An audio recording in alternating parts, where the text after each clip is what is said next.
Hello，大家好。首先多謝大家嘅支持啊。咁我都會有條片咧去講一講我用呢個散紙盒嘅心得嘅。咁首先而家我喺入邊咧已經有散銀啦。咁所以其實如果佢夠多的話咧，其實我就咁開咧就可以好輕易咁樣開到噶啦。咁只不過如果我啲銀仔啊越派越多，即係好好生意啊。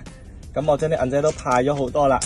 咁你會發覺咧就係個磁石咧佢都有力啊。咁你咁樣開咧未必開到噶嘛。咁我有咩方法咧？首先第一就可以用翻我設計嘅呢個罅位啦。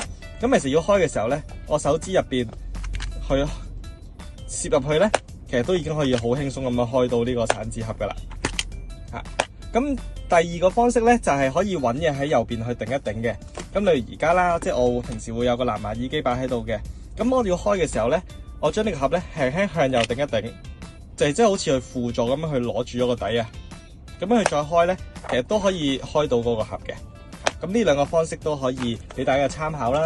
咁如果係大盒的話咧，就會更加方便啦。大盒，咁大盒咧，因為本身佢個軸咧都比較長啊，咁所以佢有更好嘅槓桿咧去開。咁所以其實佢開上嚟咧會再舒服過細嗰個散紙兜嘅。咁不過咧啲銀仔咧，我就係少推薦咧，盡量咧就係擺前面嘅。點解咧？因為一嚟擺前面的話咧，你到時拎錢咧，你唔一定要前面拎嘅，你後邊拎咧，其實都非常之方便嘅。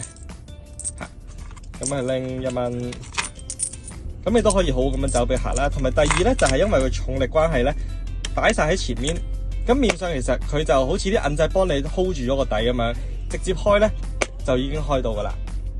咁呢個就係大細盒兩個嘅一啲少少分享啦。咁如果有啲咩意見或者建議，佢可以做得更加好喎，或者想有咩意見都好，咁你都可以去通知我嘅，揾我都得嘅。多謝大家。